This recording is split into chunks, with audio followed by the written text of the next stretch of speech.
a world of thrills, a world of drama, of capes and tights, a world where death is a revolving door. Welcome to the Geek Matrix. It's the DC Comics Review Show, number 153. The world's greatest comic show about the world's greatest superheroes. It's Rob here, and joining me, as always, is my wonderful co-host, Brandon. Hello, everybody. How are you doing, mate? I am doing pretty good, I have to say. How are you? I am doing pretty good as well. Been on a vacation for the past week, and I say vacation, but as we were talking about before, vacation means you're just going nonstop, especially when you have a family. Been all Yeah, I guess over. they're really yeah. Yeah. I spent a few days in Ottawa seeing an old Oh, friend. that's fun, I assume. I don't It know. I don't know it Canada. it was okay. It was great seeing my old high school buddy. Oh I yeah. haven't seen him in a couple of years. Well, I saw him last year, but before that, it had been Uh, a while. Um, yeah, we saw some sights, but it was smoky because the fires in Quebec right now. oh, trust me, I know because Yeah. you guys are still smoking us out, and the like air quality index or whatever it is at like a horrible number right now. All Oh I know is I yeah. get the and they're just like, if you go outside, you're gonna feel like crap, and it's true. Yeah, So we were in Toronto yesterday. We were supposed to go to the zoo, but the index was like 70%. And it was just okay, not a good idea. So we went to the aquarium instead. uh, Stayed inside. Then on the way back, though, I was getting woozy. I've been in the yeah, no, smoke too I long. couldn't believe it because I was outside walking today. I was out, picking up my books for my LCS, and like I remembered I had to stop. I had to like basically take a rest in the library because it's like I feel like crap. Like my lungs just feel really weird, and I kept coughing. I know that sounds like super dramatic, but it just yeah, it just Oh, something it'll about happen. it really made me feel sick. So Yeah. it's no fun. No, I get it exactly. I know some listeners may, if they haven't experienced it, they'll definitely say it sounds weird, but he's right. Like if you're out there Yeah. in the smoky air for too long, it's going to affect you. Seriously. It's not a good feeling. I did it for basically 4 days. It wasn't Oh, great. terrible. Yeah. Yeah. Well, I can in I can non-health withstand it for a bit related. because I kind of grew up around campfires, so I'm a Oh little more yeah. used to it. Uh-huh. But just eventually it's going to affect you at some point. Yeah. Yeah. I thought I would have been used to it just being in Los Angeles for so long, and having to breathe in so much of the LA smoke. But I Yeah. guess I didn't realize that like once you get a taste of actually non-polluted air for a little bit, and then your lungs kind of adjust to that, going back to the smoke is terrible. Yeah. Yeah, it's not pretty. Yeah. But yeah, in non-health related news, what else is going on? Uh, Fucking that's about it. For the first time in a long time, I was on vacation and we'd stop by a comic shop because Angela's been picking up um I think it's Boom Studios is doing it, some Disney villains Oh, series. So she's yeah. been getting Scar, and we're trying to find Maleficent, but I can't find it now. So we went to the LCS because Scar number 3 came out this week, and I figured, yeah, Uh, I'm already here. It's a Wednesday. I'll pick up the DC titles I'm reading and just yeah. get a feel for physical because I've been buying Batman and Green Lantern has got me like and Green Arrow. I'm like, okay, I kind of want to like just read a week's books. It's been so long in paper form, you know. Oh yeah. So It's a nice feeling. I picked up the 5 that were reviewing today, and it just felt Mhm. so freaking good. Yeah. Yeah. The I first think thing it's just 'cause eh? oh no, yeah, I was just gonna say, I think it's just because like my family's so old school about that stuff. Like my mom, she kind of transitioned into being a digital reader, but for the most part, are we usually settle on physical copies of stuff. So I just that's just kind of what I became used to. So even when I made the transition to reading weekly comics, I was like, I just can't do this Yeah. digitally. I gotta have my floppies if I can. Yeah, I do miss collecting physical. I mostly switched to digital because of the space though. Like Oh yeah, when no, you're it's buying physical copies every single week, oh my god, it takes up so much space. yeah, I faced that the hard way going through my dad's comics over the past yeah. few months, and I've only Ugh. been going through the past like comics from the past like 10, 15 years, and I haven't even started on the basement yet. Oh my lord, Which is yeah. well into the 90s and 80s. Ugh. I can't even imagine. Yeah, Oh, at yeah, a I certain can't wait to point, go like, through it though. oh, that's gonna be awesome. I'm sure you're gonna Yeah, find some serious gems, but yeah, at a yeah. certain point, because I we have a family friend who's like that too. He's like the guy who basically got me into comics, um, and he has an attic that's filled with like 20 long boxes because he's been collecting since the 70s. Oh, And jeez. yeah, and like he's been Mr. Weekly Reader since I was like 9, Yeah. longer than that, but that's what I can remember. And I just remember one day he was like, one of these days I'm gonna have to recruit you to sort through all of these. And I got a look of how big it was, and I was like, oh my god, like please don't ever let me get to this. Like I love having my physical stuff, but like just that is so much, and Yeah. I can't imagine having to just sort through all of that at one point. But Oh, um, it takes a long freaking time. I didn't even sort them by series. I want to, oh but I was just going through it and pulling out the ones I want to like hold on to yeah, before we put them in storage. I was like, if I sort them out by series, it's gonna take a long freaking time. Even just sorting the ones I wanted to keep by series has taken a long time, and uh, I'm still not done. yeah. And that's why you have to hope that Haley becomes a nice little comic geek, because if so, you can just recruit her to help you sort through all of your stuff. Exactly. Hey, I think it's bound to happen. If she's gonna pick up anything from her old man, it's gonna be what I picked up from my old man. I Oh watched yeah, him read comics since I was basically born. Because he'd been reading them weekly since he was a kid too, since the yeah, 70s as well, and and he bought them every single fucking week. So uh, if she grows up seeing me read comics, I know my oldest niece watch my dad and I read comics, and she kind of got into it too. Even though she doesn't uh, read weekly, she does read some books here and there, yeah. ones that interest her. So she definitely picked up that kind of bug. So I imagine Haley will most likely she'll grow up watching me read comics and seeing all the comics her grandpa had. Oh Oh, yeah. she's definitely gonna have that bug. No, that'll be awesome. Yeah, I kind of got Angela into it just by her being around it. So Yeah. she's almost caught up to Saga. Finally. Finally. Yeah, I think she's on issue 57 right now. Oh yeah, no, she's at least past like the hiatus point. Oh yeah, like the big 3 freaking year Yeah. hiatus. Oh, God, bro, I was at the I don't know if I ever told you guys. I think I did. I was at the Saga going away party that they had in, was that 2018? Yeah, I When the think it was book like 2018 officially they went on stopped. hiatus. Yeah. Yeah, Brian K. Vaughan was doing a signing. This was back when I was living in LA. Sorry, this is another Wow. tangent. I'll go Um, for it. but yeah, this was back when we were in LA. It was for the summer. It was like August, I think. I probably have the picture somewhere. Um, but yeah, my LCS at the time was like doing a going away party, and they were like, "Oh, hey, come meet BKV before Saga goes on hiatus." And of course, no one knew that the book was going to be on hiatus for 3 fucking years. Yeah. They're just like, "Oh, it's taking a little break," and they're doing a little party to kind of celebrate the milestone that the book is at that point. So I was all excited. I was like, "Oh yeah, I like Brian K. Vaughan." I'd read, I think, only Paper Girls at that point. I hadn't even read Saga yet. I hadn't Oh started. shit.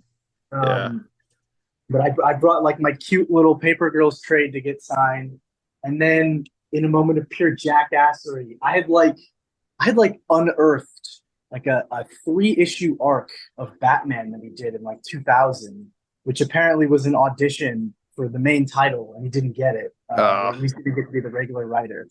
But like in supreme jackassery, I was like, oh, I like him. I'll bring this book, and then oh asked him. But I shit. didn't know that story yet.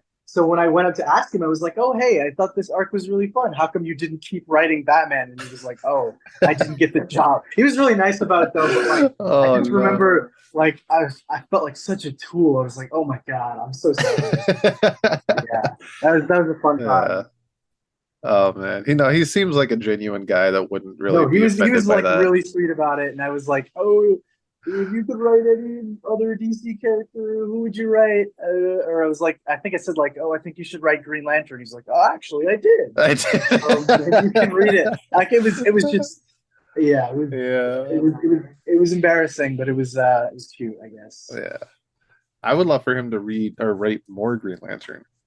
Yeah, I thought it was Yeah. fun, but no, he was right. Like I was like, oh, I didn't even know. He's like, yeah, I did like a Green Lantern event crossover thing in 2000, and sure enough, he did. And I ended up checking it out. It's pretty fun.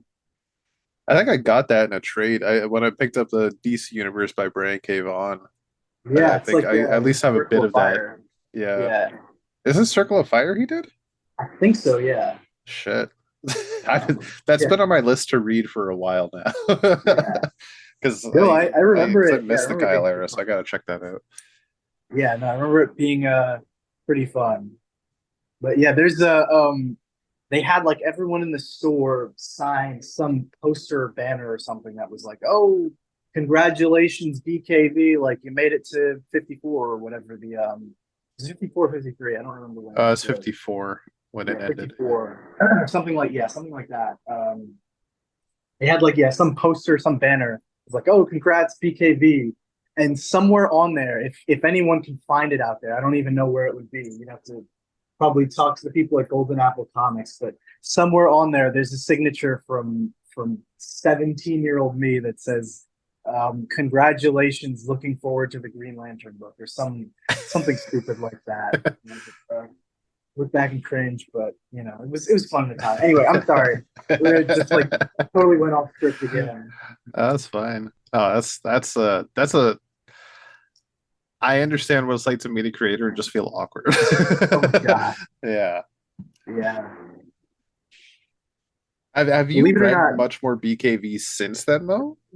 Oh yeah, yeah. Like because at that point, I really only dipped my toe into his work. I think the only things that I had read were I'd started Paper Girls. I was on like volume 3 at that point.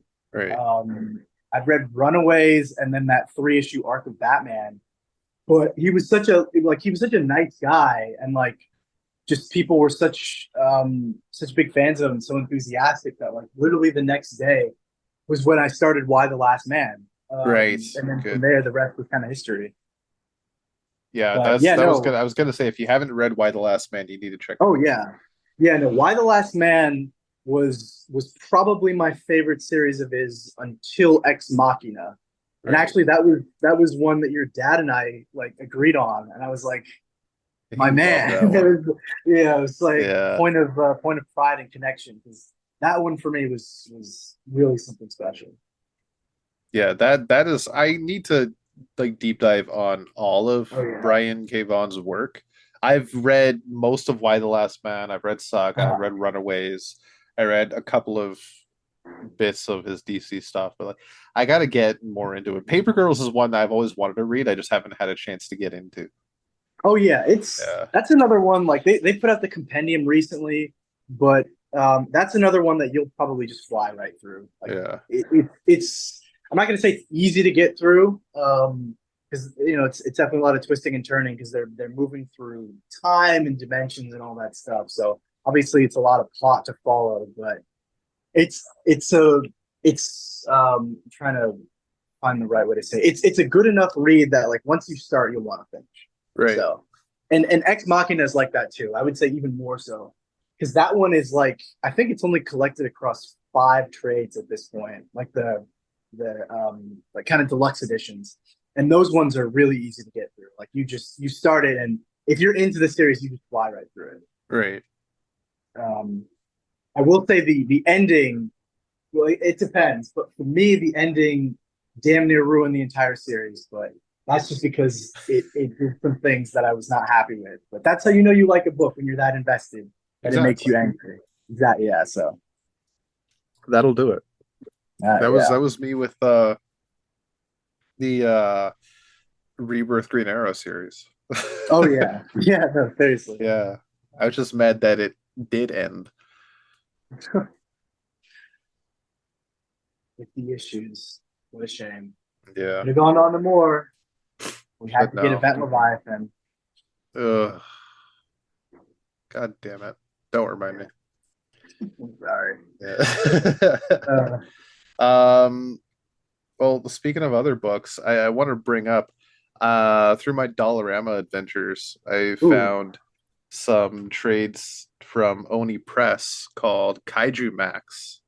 Okay. And I mentioned this to you Oh guys yeah, in the you shared comics this with chat. us. Yeah. Yeah. And I didn't give it as glowing of a review as I thought I did because I realized after I sent my message, I only just basically just copied what Alan Moore said on the cover of Volume One. Yeah. Yeah. This is fantastic stuff. um, but honestly, like I could go on. It's written and I believe drawn by Xander Cannon, who you were Yeah. able to deduce actually worked with Alan Moore in the past. Yeah. On top 10. Because I Right. saw that name and I was like, that is so familiar, but I didn't know where. And I was like, I know I've seen him with Alan Moore somewhere else.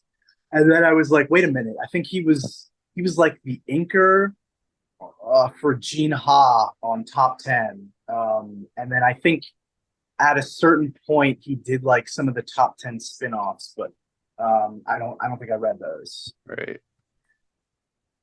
Um, with this though, it's a world where giant monsters are kind of all over the place, Uh-huh. and Kaiju Max is this Supermax prison where basically like Ultraman style wardens uh Yeah. will just house them and keep them there. And it's the story of all these monsters in like general in Gen Pop in this Supermax just interacting with each other, and there's like gangs and and factions, and it follows this one monster that's like fresh there, and he's trying to get back to his kids back home because he's got their food, but nobody wants to help him, and there's like corruption in the guards. It's honestly kind of adorable. Uh, It's it really freaking sounds silly, but like the hearing you describe it, it's definitely interesting enough that I would probably pick it up and yeah, check. it's definitely a silly concept, but it's presented in a very good way.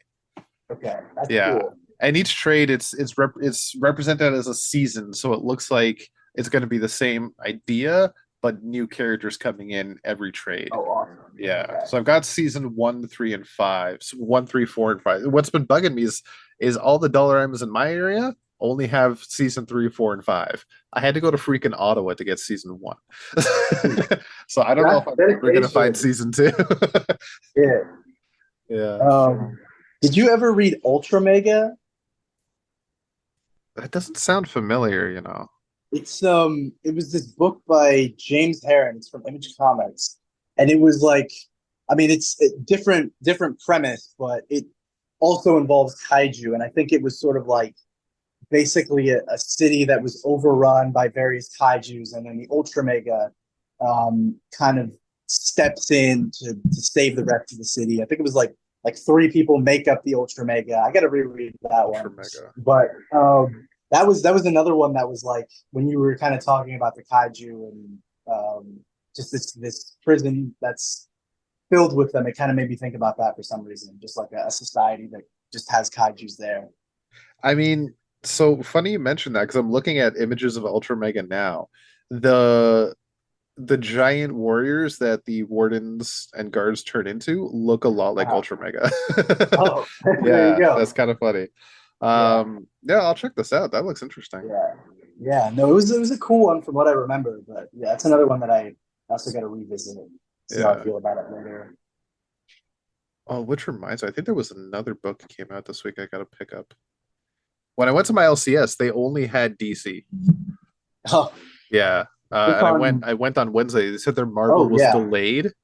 So next week they're just gonna have 2 weeks worth of Marvel. I'm like, holy shit, that Well, sucks. I hope they get it in because I heard from my guy that like apparently the shipment next week is going to be delayed because of Independence Day, and I don't know if it's separate. because I think a lot of the books ship from Canada. So I don't know. Although I could be totally fucking wrong with that, so don't I don't quote know. me on that. But yeah, I don't even know if next week's books might be delayed or not. So, huh, interesting. Did your LCS get this week's books? Yeah, no, we got this week's books. We get Uh, the Marvel Demogorgons. But Interesting. yeah, that's it. Yeah, I don't know. That's kind of weird. I Yeah, mean, I get it for Independence Day. We wouldn't have that problem. We have Canada Day, but it's on Saturday. yeah, Um, Canada Day, which hilariously, as my Canadian friend, I think he was from no, I think he was from Toronto too. We went to high school together. But as my Canadian friend ridiculously and constantly made fun of me about also happens to fall on my birthday. oh yeah, So yeah, July 1st. right on. So even though I would make fun of Canada incessantly, I mean with love, of course, but Yeah. it comes with the territory being an American. Don't The worry, true we do the irony same was, thing up here. oh yeah, no, the true irony was that my birthday happened to fall on your guys' national holiday. So Yeah. yeah. So definitely don't come to Canada for your birthday because everything's closed. Oh god, yeah, Yeah. Well, with the exception of a few things. yeah. Yeah. It might be raining. So we were planning on going to the park and having Haley watch the fireworks, but we might get rained Uh, out. Damn. Yeah. Which means, and Josh will appreciate this, I'll just sit home and watch Money in the Bank. WWE. Because that's Yeah. happening July 1st as well. Hey, that's still a fun day. Exactly. At least for me. Yeah. I can't imagine my wife and mom and my daughter will be particularly happy about it. Uh, But I'll have fun. yeah. Yeah. Uh, so if you're wondering, dear listeners, Josh is not with us this week. He's been a bit of a busy guy and has not really had a chance to read any books this week. He might be doing it right now, as we speak, but he hasn't really had any opportunity to read before we were going to record. So he's taken the week off, and seeing as we're only reviewing 5 books this week, Brandon and I figured we could handle it. I Uh, think so. yeah, I think we can. And those 5 books, if you care to know, at least for now, for this show, we're looking at 3. And for our paid review bonus show for subscribers on our Discord, they get to listen to us talk about 2 books, which you will hear about if you check out that show. Please do check that out. Subscribe on our Discord. You can find links to that by visiting our website, thegeekmatrixpod.com. Before today's books on this show, we are looking at Harley Quinn number 31, Detective Comics number 1073, and Action Comics number 1056. And we do have, as usually the case, honorable mentions. Other books that came out this week include The Riddler Year One number 5, Batman the Brave and the Bold number 2, Tim Drake Robin number 10, Fables number 159, DC Ruby number 5, and Batman The Adventures Continue Season 3 number 6. And I have not had a chance to read any of those yet because I've also been a busy guy on vacation. Yeah. As I mentioned to Brandon, I was only just able to finish the books we're reviewing today. So, Well, of those, I really only checked out Brave and the Bold just because there were a couple of stories that I liked, and it was pretty good. I mean, yeah, for the most part, it has some fun stories, fun continuing stories. I'm still not completely sold on the main Tom King Batman retelling of the first Joker story. It's okay, but it's just yeah, I don't know. It's not really doing it for me. Not in like the way that some of the stories usually do. But the Stormwatch story is fun from Ed great. Brisson and Jeff Spokes. The Superman story from Christopher Cantwell is, and I keep using this word to describe his story. So Kirk, I hope you're listening. If you remember this deep cut, but the story is interesting, which is how I described every single issue of his Iron Man. I don't think I have any other way to describe his writing style, to be honest. I need to Um, ask what do you mean by interesting? Because I I did don't not even care for know. it. Like, okay, so the thing is, like, when Kirk and I were reviewing that book, I could never rate it for the life of me. Like I could Oh not give yeah. it a score because it was a book that like it wasn't bad in my opinion, but it wasn't outstanding or good. It was just like Yeah. it would have moments that were kind of profound, but moments that were just like, what the fuck? And I know a lot of books fit that description, but for some reason, like I could just never pin it down. And it was the weirdest thing. Like it was like being on a slip and slide for some reason. So literally every issue, yeah, I know that's a colorful description for you, but literally every issue I would read, I would just come away. I'm like, I I think I liked it. I don't know. No, yes. Yeah. Now So that's yeah, honestly, I 100% get that, but I still fell off that book. I'm just like, I don't know how I feel about it, so I'm just gonna stop. And I don't think I'm gonna yeah. miss anything. And I No, never went back. I was the same way. I was the same way. I dropped off at Yeah. like 15, I think, and I was just like, this is making my brain hurt too much. Like, not even Yeah. that it's confusing. It's just like I just can't It's make sense of this book and what it's trying to be. yeah, like it started out simple enough, and Yeah, then next thing I know, he's like a god. I'm like, what I the know. I fuck was like, happened? what the fuck is going on? Because the way they advertised it was so deceptive. They're like, oh, we're gonna focus on the man and Iron Man. I was like, yeah, okay, whatever. But Sure. as long as it's good, fine. But then like, by issue 4, he's like trying to take down what the fuck was his name? The Avengers villain. Um, I don't even oh my remember. god. Um, Was that the one with the living laser, or was that the current one? no, it was oh god. I just remember Patsy Walker was involved for some reason. Yeah. God, what the hell was this is gonna Oh kill man, me. that's gonna bug I me now know. too. Oh, 'Cause- Korvac, that was it. right, Korvac. yeah, yeah, yeah. Um, uh, Which already and was just like way too yeah, and big I a was just villain like, to handle by what the hell himself. is going on? Like by issue 5, he was like harnessing energy to become a god, and I was like, what the fuck is going on? Like, I thought this was just supposed to be like a down to earth Tony Stark story, and now we're dealing with like Korvac and like the secret cabal, and I'm like, I don't know. It was so weird, and it never felt like it knew what it wanted to be. But the Yeah, book went for like 25 issues, so I guess people liked it. I don't know. who knows? I don't know. I think my dad read every single one. Oh man, yeah, he was Yeah. a braver man than I. Seriously. Yeah. No, I think he's Um, read every Iron Man in the past, like, I don't know, 25 years. yeah. I don't think he's skipped an Iron Man series. Honestly, and this might get me killed. Might get me flamed out of the podcast, but like I don't know. I've never really been that big about Iron Man. It feels like I've always wanted to be, but I could just never really get into the character. I think I like him in the movies and stuff. I know, wow, what a shocking take. But it feels like every time I've tried to really like sit down and get into an Iron Man run, it never takes. There are select stories that I like. Like I read Extremis and that was pretty good. And there's like I think it was like the first arc from the Matt Fraction run, but everything else, I could never really find myself getting into the character. Not like with That's fair. Captain America or even Thor to a certain extent. Yeah. Now, it's funny you Um, mention that because I've realized recently I feel the exact same way about Thor. yeah, I just realized I've read Thor, I've enjoyed Thor, I just don't give a shit about Thor. that's fair. I think Yeah, I was like that, and then I don't know, like I guess a light switch in my head just kind of flipped, and I was like, you know what, like fuck it. Norse mythology, not that different from history, and that's my area. And then it was like something. It was just like, you know what, you really want to read Thor right now? Like something in my brain just changed, and yeah, suddenly I had to get my hands on Thor. which is fair. Yeah.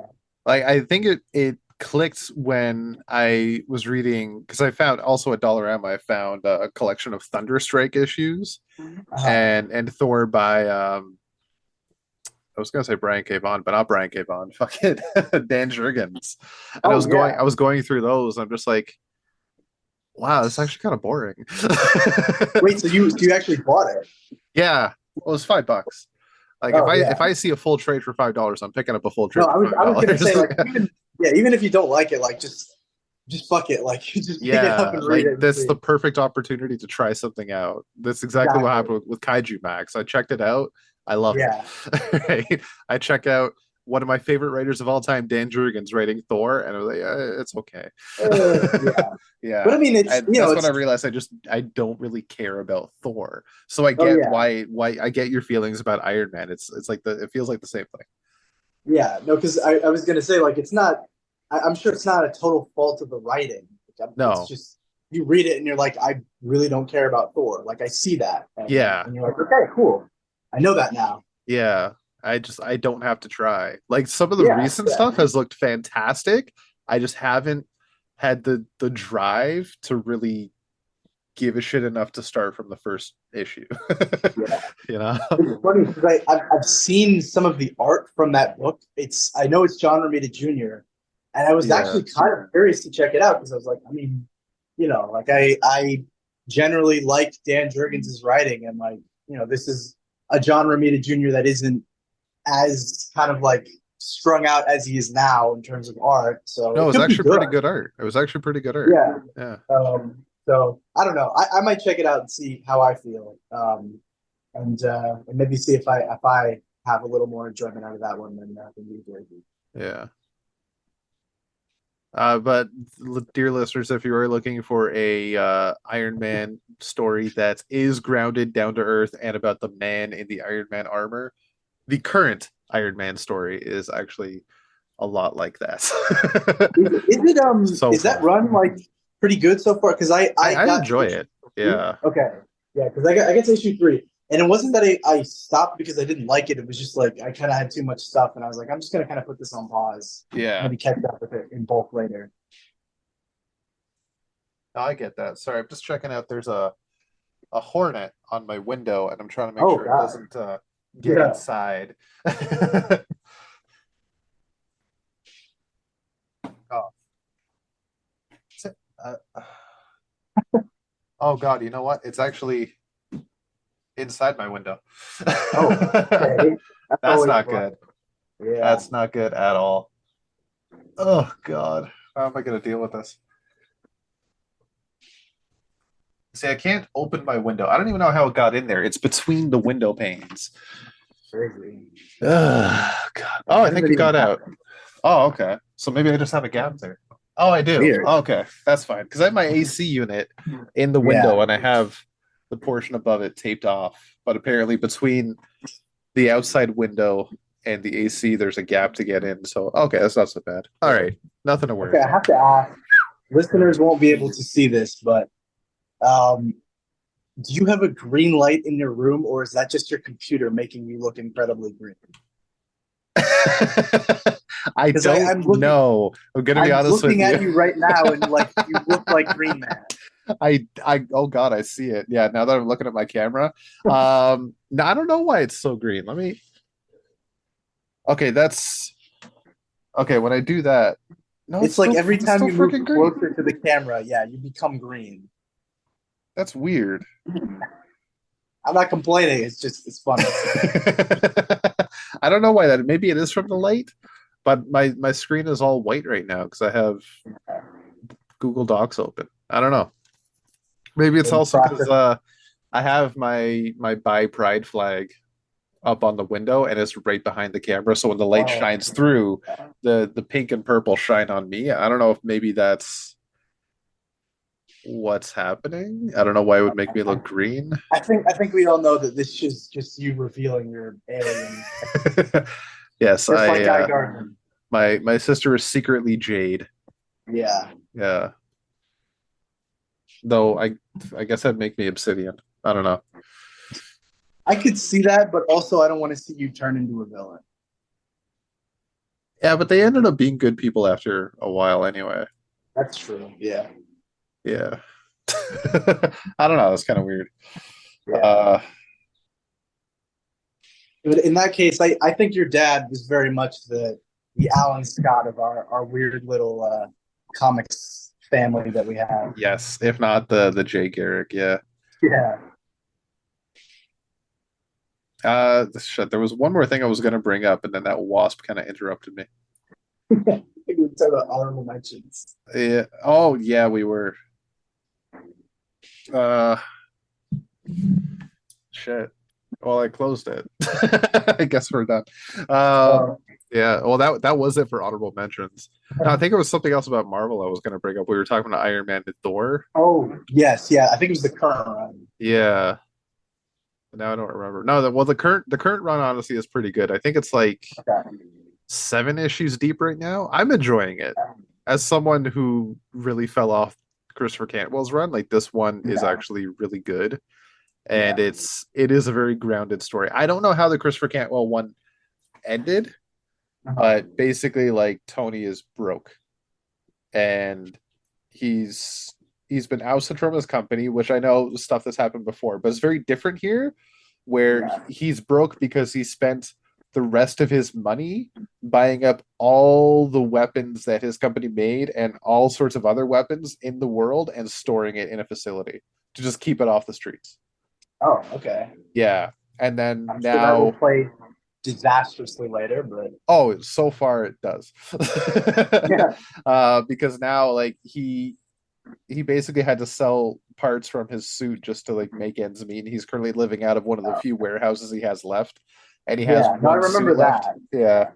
Yeah. Um, and then an old, not really that old, but an X-Men villain shows up and takes over Stark Industries Yeah. and is beginning to use Stark's name for nefarious purposes. And there is a bit of a Okay. twist involved that I think shows up in like issue 5 that I Okay. will I won't spoil if you are looking to read it because it's Yeah. No, interesting. awesome. Yeah. Yeah. And he's just going ham. I think it was the Yeah. last issue was also a look into the past when the Avengers were like new. All right. Yeah. Yeah. And a That's story cool. with Tony. Yeah, it was kind of cool. Yeah. Yeah. Yeah. No, I'm really hoping like once I kind of settle with the stuff that I'm reading right now, I can get back into that one. But I gotta tell you, dude, like this is the third time I've tried to get into an ongoing Iron Man series because it started with Dan Slott in like 2018. Yeah, but that's Tony Dan Stark Slott. Iron Man. Fell off of that one after like issue 7. I gave that one much more than I should have. And Yeah. then I was like, okay, Christopher Cantwell, like I don't really know anything about you, but I'm willing to give you a shot. And we already talked about that. So I was like if Jerry Duggan can't do it, maybe no one can. So Oh, I think I I'm think hoping Jerry once Duggan I can definitely do it because it's okay, got what I think has been missing from the past few runs. It's missing fun, and this one definitely has some fun to it. that's true. Yeah, okay, Yeah, okay. it's got a few All right. different tones that kind of all mesh well. And I haven't read like an Iron Man series proper, and I don't want to say 10 years, but it's got to be close to Mhm. that. Yeah. You sold me. There we go. I hope so. And then you and Kirk can talk about it, and then with all Okay. three of us could talk about it, and we could say Yeah. Iron Man is good again. Iron Man. Yeah. Wouldn't that be nice? Yeah. Uh, I've been I would afraid to tell Kirk that I just like to say it in the comic really chat that I just don't like Thor, and then Kirk be like, "The fuck's wrong with you?" the you're exiled. You're Yeah, exiled like Thor. yeah. Oh, Uh, I don't. I don't remember if we talked about it last week. I meant to bring it up, but I might have. But Incredible Hulk #1. Speaking of Marvel books, yeah, I think we we briefly mentioned talked it, about that and Ultimate Invasion because they came out the same right? week. Yeah, but I don't remember if it was no, it was Tom Zim in our chat. I didn't get a chance to look at it yet. He said he Yeah, read Incredible Hulk #1 and it's really fucking good, and I have to agree with him.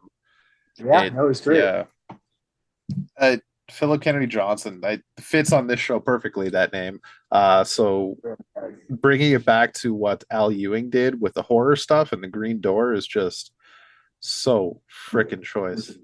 Oh yeah, Yeah, I think it definitely the direction that it needed to go. Which again, like I said, it may feel like backtracking after the last run, which obviously was trying to kind of go its own way and do the whole Starship Hulk thing. But yeah. I think horror really is where Hulk kind of shines. Yeah, no, it definitely does. Which I never would have thought of. I didn't really think of Yeah. that until Al Ewing's Until run. Immortal Hulk. Yeah, no, I was Yeah, the same way. Because I guess, and I don't know if you felt the same way too, but like I always kind of saw Hulk as like, I don't know, like I don't want to say standard superhero, but I just kind of saw him as like, oh, Marvel character kind of smashes stuff like all that. yeah, But I guess it wasn't until Al Ewing, and really Al was kind of taking notes from Stan and Jack, which I never would have thought of. But he was really the one that kind of emphasized the whole like Jekyll and Hyde thing of like, there's the man on the surface and then there's the one below, the one that yeah, kind of comes out at night and is the worst manifestation of all that you are. And I never would have thought of that. I never would have made that connection, without Immortal Hulk. And I know it seems kind of obvious now, but like for some reason it just didn't click because maybe I wasn't thinking about who that. Or, oh my god, I wasn't thinking about Hulk that much. yeah. Yeah, Like, my first introductions to Hulk was like not only the animated series in the 90s, but like Future Imperfect and Joe Fixit, where Hulk had a personality. I was like, yeah, okay, so like as much as this dual identity, like Hulk is not just a raging lunatic of a monster that barely speaks. Like he's also sometimes got some yeah. smarts, like he's got strategy, like he's his own character. And Mhm. then Greg Pak's run came around, and that's when I was reading Incredible Hulk proper, and I was like, okay, no, like this shines again. Like Hulk is the main character. Bruce Yeah, Banner's also a main character, but Hulk is his own thing. So it never really dawned on me the whole idea of like what you see on the first cover of I think it was Incredible Hulk #1. Is he man or monster? and Monster Bow. Yeah. Yeah, So yeah, it really kind of gave me that new perspective of just like what Hulk can be, or I guess kind of always was, but I never really saw it. yeah, So anyway, Incredible Hulk. It is incredible. Check it it out. is. Yes, this is fantastic stuff, as said by Alan Moore. Yes. About an Like entirely different book, such but I will quote it again. it's like I mean I'm sure Xander was very happy to get a quote from his old working chum Alan Moore. But like that's just such a bland generic quote. It says nothing about the book at all. No, It's like it's the equivalent of like someone says like, "Oh, tell me what you think of this song," and you're like, "It's great." yeah, that's That's it. it. Nothing more. uh, Care to elaborate? No, no. No, it's great. You're like, cool. Okay. Yeah. No, when I saw that quote, I'm like, oh, cool. Is Alan Moore? I'm like, wait, that's all he said? So that I guess that that's does all he seem had very to Alan say. Moore. Yeah, Yeah. very nice. Very much Yeah. so. All right. I think it's about time we get into our books, but maybe before that, it's been what, 30, 40 minutes or so. We'll take a quick Yeah. commercial break and we will be right back. Stay tuned. All right, so we're going to get into our books for the week, starting with Harley Quinn number 31, with a brief little backup. This main story is written by Teeny Howard with art from Sweeney Boo and letters from Steve Wands. And I hope I got all that right because I was looking through the issue today and there is no title card. So I had to look it up on Legal Comic Geeks, and I hope I got all the Yeah. creatives right. All right, so Harley, as we saw last issue, is still in the little skirmish fight with Captain Carrots, but is able to survive long enough thanks to cartoon physics for good old Rodney Rabbit to eventually just calm down. She explains the situation to him, and he actually understands. He's been through some crazies himself, as you've seen very recently in various many things. He even quotes the big fight with Nick Sugotan, which I think was the one in the multiversity. Yes. Yeah. Yeah, Yeah. No, Nick Swotson, the Super Judge. yeah. I forgot that for a second. Um, all right, so he definitely understands what's going on through her life right now, and as he says, his world may be decimated right now by what the hell's on the butt side, backside. That's it, Backside. backside. Yeah.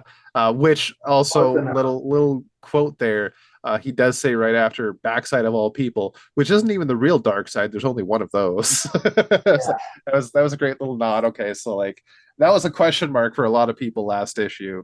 Is how is there a backside if there's only one dark side? No, okay, so this is yeah. just a 'Cause guy that I thought, exists in Earth 26 and just wants yeah. to fuck everything up. uh, Yeah. So he decides to help Harley return to her own Earth, but gives her a magic carrot to help her if she needs the assistance. The same magic carrots that give him the super strength he needs to be a Superman level character. So she returns to Earth Zero. Again, I'm thinking, yeah, I'll just go Earth Zero to find yeah. Ivy at her apartment and begins to explain everything that's happened recently. How she's become a professor thanks to court ordered documents. Uh, Despite that, Ivy's still proud of her. How she had to break her plant, all the stuff with Satana and Earth 26, and also Ivy's just sympathetic as well. Like she gets it, stuff's gonna happen. At least Harley's trying to do the right thing. So they end the night there, and the next day they go on a class field trip that Harley is teaching to the giant typewriter museum in Gotham, Yeah, of all freaking places, yeah, which Two Face hijacks and starts to attack Harley and the class. Harley's in a bit of a bind now because Two Face has a gun pointed at one of her students. So she uses the magic carrot that Captain Carrot gave her to save the students. But the power from that other universe calls out to Lady Quark, who arrives and now begins to unravel the universe. But just as she begins, Harley gets a call from Batman, who needs her immediate help. So Lady Quark decides to stop the attack because you never ignore a call from Batman, of which course. of all the ways to end an issue leading into night terrors, this is my favorite. Yeah. Oh my Is God. like Yeah, this even will be Lady crazy to Quark pick up knows. on. Yeah. Can I just say, I love that Gotham City is like so obsessed with the giant typewriter bit that they literally built a fucking museum dedicated to it. Yeah, Okay, I don't know if you saw it, but like in that scene where she's first introducing it, it has the giant typewriter like in the foreground, and then in the background there's a giant typewriter typewriter store. store. And I Yeah, was just like, it's so ridiculous. But I guess it makes sense. Like yeah. if such a gag existed in real life, you bet your ass there'd be a museum for it. Oh hell yeah! And every museum is gonna have a gift shop. So I Of was not course. surprised to see a giant typewriter museum store. Yeah. I was just like, it's not even an exhibit in the museum. Like the whole building is dedicated The to whole just this building one is giant just typewriter. housing, yeah, Yeah. just one giant typewriter. Oh man, this book since Teeny Howard took over has just been hit after hit for me. It's very charming as a book. It Yeah. really is. And it's got great comedy to it. Like I'm laughing right now just thinking about it. It's so good. Yeah. And the art, Sweeney Boo, man, knocks it out every time. I don't know how you feel about it. The only thing that's bugging me is Harley's teeth are really big. At least the Yeah. top of her mouth is like really freaking big to the point that's distracting. But the rest is just fantastic. Yeah. It Yeah. was I don't know. I noticed that too. It was kind of prominent. And I don't know if that was just like a style that the artist that Sweeney Boo chose, or yeah, it did look kind of weird, I admit, especially compared to everyone else, because no one else really has those prominent teeth. But yeah, aside from that, I don't know. Like, I had a lot of fun with this issue, actually. I don't Yeah. remember what I gave it last month. I remember that the zoo crew were killed, which I thought was kind of grim. Yeah. Well, Especially yeah, that they so put I was gonna the mention Captain yeah. Carey did say that they'll just pick the pieces back up and they'll be alive soon enough. Yeah, and I was like, oh, okay. I mean, like I remember, oh my God, there's like a panel from Multiversity where Captain Carrot gets like flattened into a pancake, and then he bounces back up and he's like, cartoon physics, and you're like, if you were anyone else, you would be fucking dead. But Yeah. I guess you live in, in the dimension of the zoo crew. something like that you can literally just bounce back from because it's a cartoon and that's how cartoon physics work. So I guess Exactly. that's kind of on me. I really like bought into it. I was like, oh, they're gone. Like, why would you? But of course, they're just gonna pop right back because that's what cartoons do. So aside from that, no, I had a lot of fun. Yeah. And I agree. Since Teeny Howard's taken over, like it feels like the book has kind of a really fresh manic energy going on. Yeah. Exciting in a weird way, I guess. Yeah. For all Not to this kind of knock hot. the last run, like the last creative team had its ups and downs, but for the most part, I think was pretty good. Yeah, I think it But this definitely so kind far of is just came up. solid. Yeah, the last one sort of was coming up towards the end. I think the last storyline for me was definitely like more interesting than a lot of what had happened in the run before. But yeah, no, this one I like it. It's just really fun. So Yeah. yeah. Sorry, did you give your score? 9 out of 10 for this one. Yeah. No, I gave this one an 8.25 out of 10. Right on. I forgot to mention the backup though. But there's not much to talk about. I just want to point out that they're still doing the Harley Quinn dream sequence stories, and this one is great. It's written by Heather Ann Campbell with art from Philia Baratukin, colors from Lee Loffridge, and letters from Hassan Osmane El Hau. It's a reimagining of a mecha anime that I just want to read more about this world. Oh, cool. I'm really into mecha right now, so this is great.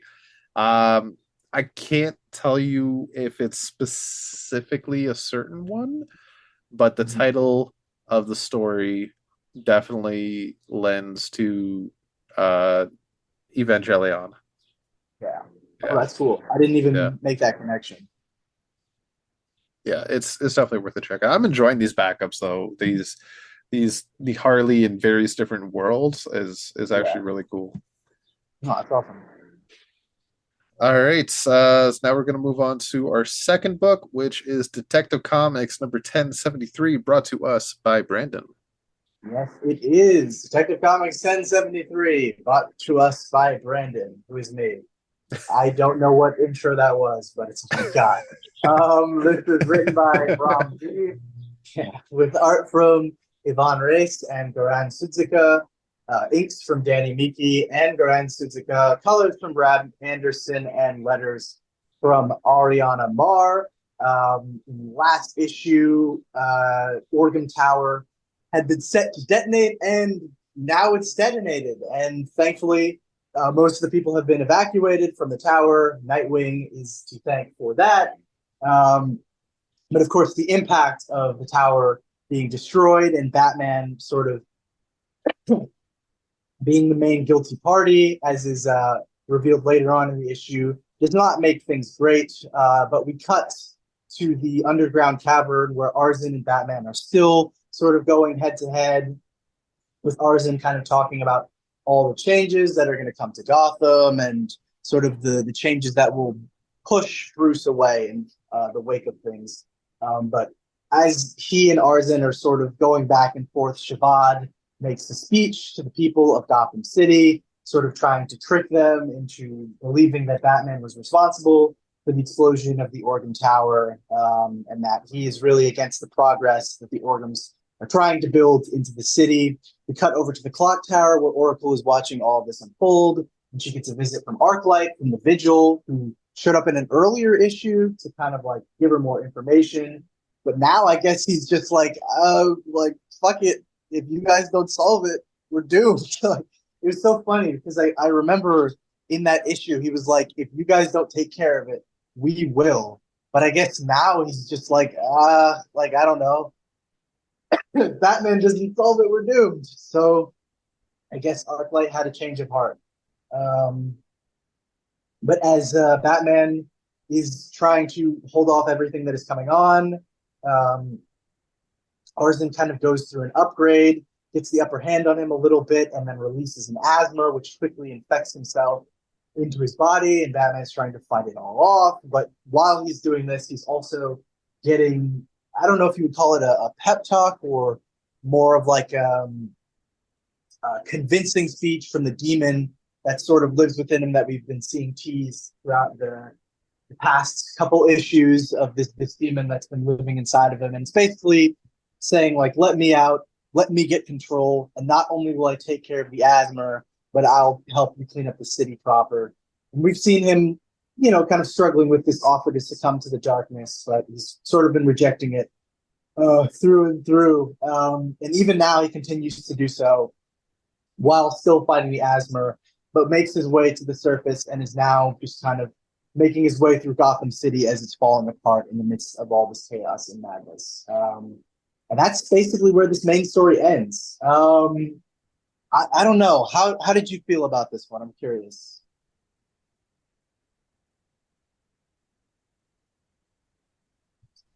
Oh, I think you might be muted. Was muted. Uh, um, I pulled a Josh. It happened. I hope he laughs at that. Uh, Yeah, this story arc's going on just a little long for me, but it's still exciting. yeah, Like I'm still yeah, really invested in the story, but I can't wait to see where it's going. yeah, Um, and I got to freaking wait 2 months to see where this because this the way this yeah, one ended got me really excited about where it's gonna go. Because they've yeah, been hemming and hawing about this whole thing with Barbatos. yeah. I don't know how you guys pronounce it. I keep saying Barbatos. No, I say Barbatos Batman. because it I know had the like the dashes in between the three um I don't know, like the three parts of his name, and it oh felt yeah. like, yeah, you read it in that way, not like Barbatos or anything. Oh, okay. So I know the original version, like the mythical version, I think is Barbatos or Barbatos. I Yeah, think is pronounced Barbatos, but because it's Batman, I've been saying like since I first read it, like Barbatos makes sense. But yeah, yeah, I thought they were trying to do that because shaped like a bat too. But yeah, yeah, uh, so I just got that stuck in my head, Barbatos. But okay, Barbatos. Um, they've been teasing that whole thing since the beginning, and I've been just waiting for something. And now we're finally getting some inkling of Barbatos taking over. And still Bruce is like, no, I'm like fuck off, just do it. yeah. Just give it, but he's gonna have to eventually at some point. Like, you Exactly. can feel it coming. The question is, what form will that take? Yeah. And that's where I really don't know. Because the thing that I'm still not really clear on is, is this a metaphorical demon where if Bruce quote unquote releases him, it's just going to unhinge his mind and he'll basically be like, not like Zurinar, but he'll just sort of have like this rush of adrenaline and power and untethered capability that he'll be able to do anything, or will it literally turn him into a demon like Barbatos? That's where I'm sort of confused. Or Yeah. not confused, more like I'm just wondering what Curious. direction they're going to take it. Because the story is called Gothic or Gotham Nocturne, but it has a very Gothic feel. So I could very Yeah. much see him literally metamorphosing into a bat. Like, that wouldn't be unexpected, but it could just Yeah. be metaphorical. I don't know. Oh well, it's certainly going to be interesting, whatever they do Yeah. with it. I could see it being a lot like the Arzen. Mm. No, no, not Arzen. The shit, what are they called? Asthma. The Asmer, thank you. Um, where it's just like a being that takes over your mind and Yeah. like takes over your body. I can see it like that, but a lot more controlled. It's not just a wild Right. animal. Yeah.